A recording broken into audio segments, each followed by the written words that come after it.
অন্ধকার হলো সুদ, অন্ধকার হলো কি, অন্ধকার হলো ঘুষ, অন্যের সম্পদ আত্মসম্মান, মানুষকে কষ্ট দেওয়া, মানুষকে বিভিন্ন ধরনের অত্যাচার করা, এগুলি হলো অন্ধকার। অন্ধকার থেকে চুলো, যাকে বলা হয় চুলো, যাতে গোটা পৃথিবীর মানব জাতিকে আমরা এই কোরআন দিয়ে যাতে অন্ধকারের ভিতর থেকে আমরা আপনাদেরকে নিয়ে আসতে পারি।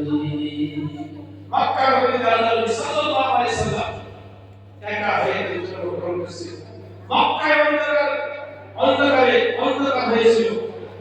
মানুষ সম্পদ নিয়ে চলাফেরা করতে পারত না, ডাকাতি হয়ে যেত। যুবতী মেয়েরা তাদের ইজ্জত নিয়ে রাস্তায় চলাফেরা করতে পারত না, তাদের ইজ্জত হারাম হয়ে যেত। মানুষকে জীবনে হত্যা করা হতো, মানুষকে পুড়িয়ে জ্বালিয়ে ফাঁস করে দিত। দুইটা পরিবারের মধ্যে যদি ঝগড়া হতো, বিবাদ হতো, সেটা 200 বছর, 400 বছর, 1000 বছর যুগ পার হয়ে যেত। সেটার ফিতনা, সেটার যে মূল আধিপত্য, সেটা কত সেই যুগে, সেই স্থানে, সেই জায়গার কথা আল্লাহ নবী সাল্লাল্লাহু আলাইহি ওয়াসাল্লামের কথা হলো।